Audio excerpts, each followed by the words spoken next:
if I were Donald Trump, I hope that he will emphasize bipartisanship, and I think there are a fair number of things that he could perhaps rally people around. I don't know that it will work. I kind of think most presidents do most of what they're going to do in the first year, and there's been such an erosion of trust, really on both sides, but especially the Democrats do not trust what the president says. So even if he comes out with a bipartisan kind of unifying message, I think there will be a high degree of skepticism.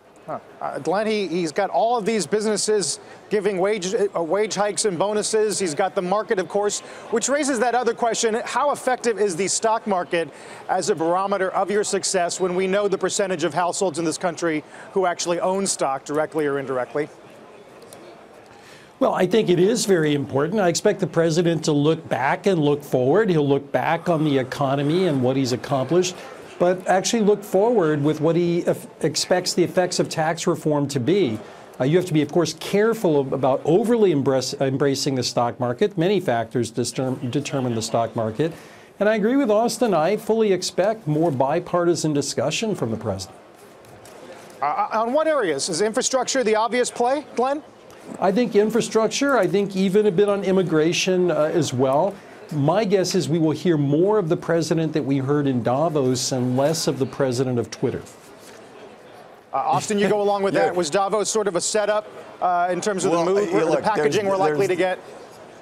Probably, but the Davos man, Trump, I don't think anybody thinks that that's actually what Trump believes.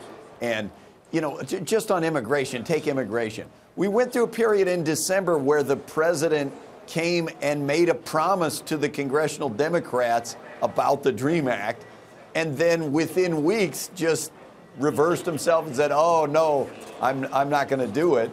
So I think regardless of what he says that tries to be bipartisan, there's going to be a lot of skepticism of, does Donald Trump standing up, reading off a teleprompter, actually represent the Trump administration's views? Because on a few of these things, we haven't seen him carry through.